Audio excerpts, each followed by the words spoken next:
Hello students आज की class में हम पढ़ने वाले हैं nature of roots of a quadratic equation.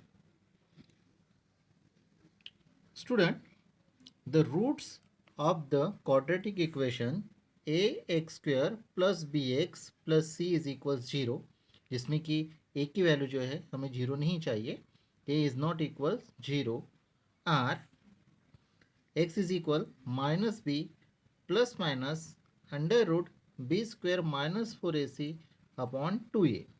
इसका मतलब ऐसा है कि a x square plus b x plus c is equal zero, ये जो हमारा एक क्वाड्रेटिक इक्वेशन है, तो इसके जो हम रूट्स निकालते हैं तो यहाँ पे इस तरह से हमें दो टाइप के रूट्स मिल जाते हैं, एक पॉजिटिव में और एक नेगेटिव में। ये हमने इसके पहले की जो एक्सरसाइज है यानी प्रैक्टिस से 2.4 उसमें देखा हुआ था, फार्मूला मेथड का यूज़ करके हम रूट्स निकालते थे।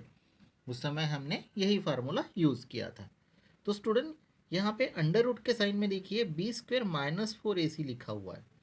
सो b square minus four a c is called the discriminant of the quadratic equation.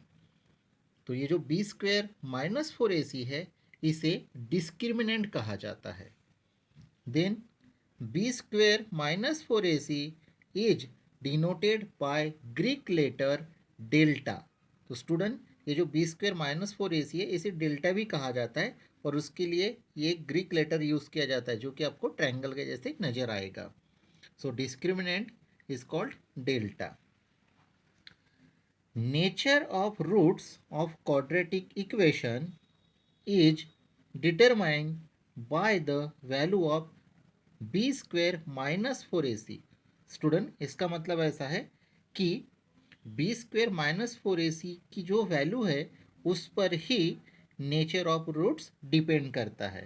b square minus four a सी की वैल्यू कभी पॉजिटिव में आती है तो कभी नेगेटिव में आएगी या कभी ज़ीरो भी आती है। तो स्टूडेंट, अभी हम इन्हीं बात को टी डायग्राम के थ्रू समझते हैं। देखिए स्टूडेंट, यहाँ पे एक टी डायग्राम बनाया हुआ है, ऊपर में डेल्टा लिखा हुआ है मीन्स डिस्क्रिमिनेंट। तो डिस्क्रिमिनेंट की वैल्यू हमें तीन टाइप से मिल सकती है। एक तो उसकी वैल्यू मिल सकती है हमें ज़ीरो, या फिर उसकी वैल्यू मिल सकती है हमें पॉजिटिव में, यानी 1 2 3 कुछ भी हो सकता है ऐसे, या फिर उसकी वैल्यू हमें मिल सकती है नेगेटिव में, यानी -5 -10 -100 जो कुछ भी है। तो स्टूडेंट, इन वैल्यूज़ के ऊपर से इसके नेचर को देखा जाता है। तो अगर डेल्टा की वैल्यू पॉजिटिव में आती है, मतलब डेल्टा जो है इज़ ग्रेटर देन ज़ीरो, मतलब क्या हो गया, पॉजिटिव। तो स्टूडेंट, अगर डेल्टा की वैल्यू पॉजिटिव में आती है तो हमें कहा जाएगा roots are real and unequal. क्या कहा जाएगा? Roots are real and unequal. अब स्टूडेंट, अगर डेल्टा की वैल्यू ज़ीरो आती है तो roots are real and equal. Delta की वैल्यू अगर जीरो आई तो roots are real and equal. और अभी डेल्टा की वैल्यू अगर नेगेटिव में आती है, डेल्टा की वैल्यू अगर नेगेटिव में आ रही है तो कहा जाएगा roots are not real. Student, जो बातें अभी हमने टी डायग्राम के थ्रू समझी उसी को हमने यहाँ पे अच्छी तरह से लिख लिया है। If b square minus four a c is greater than zero means value of b square minus four a c is positive, therefore the roots of quadratic equation are real and unequal। Second point पे आइए student, if b square minus four a c is equals zero means value of b square minus four a c is zero, therefore the roots of quadratic equation are real and equal। और third point है हमारा, if b square minus four a c is less than 0, value of b square minus 4ac is negative, therefore the roots of quadratic equation are not real। अब student, इसी पर हम यहाँ पे एक एक्टिविटी को सॉल्व कर रहे हैं, फिल इन द ब्लैंक्स। जैसे यहाँ पे कुछ डिस्क्रिमिनेंट की वैल्यूज़ दी हुई है, वैल्यूज़ ऑफ डिस्क्रिमिनेंट, तो यहाँ पर 50 -30 और 0 दिया हुआ है और नेचर ऑफ रूट्स हमें लिखना है। तो स्टूडेंट देखिए, यहाँ पे 50 लिखा है और ये पॉजिटिव में है, तो अगर वैल्यू पॉजिटिव में आती है तो उसे लिखा जाता है, रूट्स कैसे रहेंगे, रियल एंड अनइक्वल। तो यहाँ पे हमें लिखना होगा रियल एंड अनइक्वल।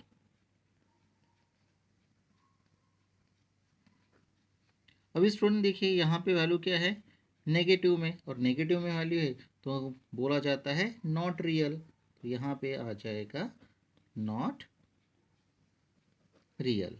और यहाँ पे वैल्यू है ज़ीरो। अभी वैल्यू अगर ज़ीरो है तो क्या हो जाएगा बताइए, हाँ ठीक है, रियल एंड इक्वल। तो यहाँ पे हमें लिखना होगा real and equal. Okay student, तो आई होप आपको ये नेचर ऑफ रूट्स अच्छे से समझ में आ गया होगा। अभी हम इससे रिलेटेड कुछ क्वेश्चंस देखते हैं। स्टूडेंट्स, आज अभी हम पेज नंबर 45 के सॉल्व एग्जाम्पल को पढ़ रहे हैं।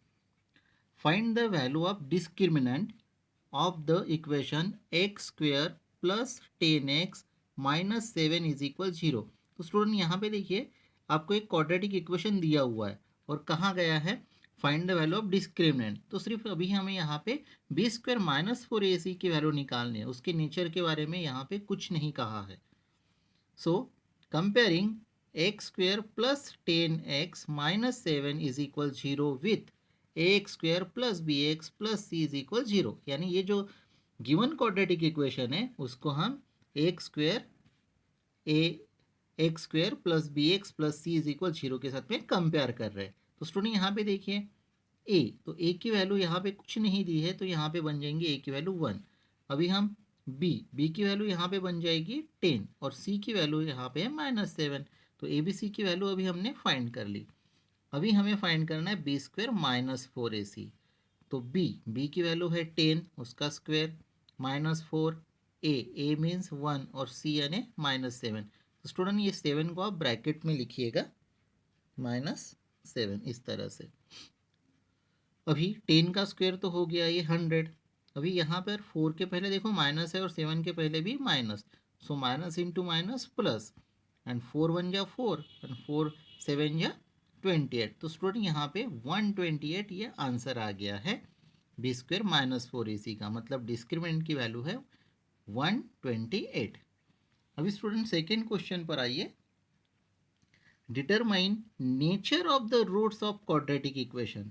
अभी इस क्वेश्चन में हमें नेचर ऑफ रूट्स बताना है, यानी जो भी बी स्क्वेयर माइनस 4ac की वैल्यू आती है वो पॉजिटिव है या नेगेटिव है या ज़ीरो है, इसके ऊपर डिपेंड करेगा नेचर ऑफ रूट्स। तो अभी सबसे पहले तो यहाँ पर हमें फर्स्ट क्वेश्चन के जैसे ही बी स्क्वेयर माइनस 4ac की वैल्यू को फाइंड करना है।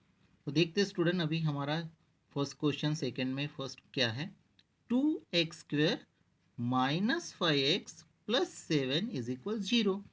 सो compare 2x square minus 5x plus 7 is equal 0 with x square plus b x plus c is equal 0, यानी गिवन क्वाड्रेटिक इक्वेशन को हमें x square plus b x plus c is equal 0 के साथ में compare करना है और find करना है ए बी सी की वैल्यू को। तो ए की वैल्यू अभी हमने फाइंड कर ली 2, बी की वैल्यू है -5 और सी की वैल्यू है 7। तो student B square minus 4ac की वैल्यू निकाल लेते हैं, मीन्स डेल्टा की वैल्यू अभी हमें निकालनी है। अभी यहाँ पे बी, तो बी का जो वैल्यू है वो है -5, तो इसलिए हमने इसको ब्रैकेट बनाया उसका स्क्वायर, फिर -4a मीन्स 2 और सी मीन्स 7। अभी स्टूडेंट -5 का स्क्वायर हो गया 25। अभी यहाँ पर माइनस एक ही बार दिया हुआ है, -4 दिया है और 2 को भी माइनस का साइन नहीं है और 7 को भी नहीं है। तो अभी यहाँ पर 4 इंटू 2 ये हो जाएगा 8 और 8 इंटू 7 ये हो जाएगा 56 और यहाँ पे माइनस का साइन एक ही बार है इसलिए यहाँ पे माइनस लगेगा।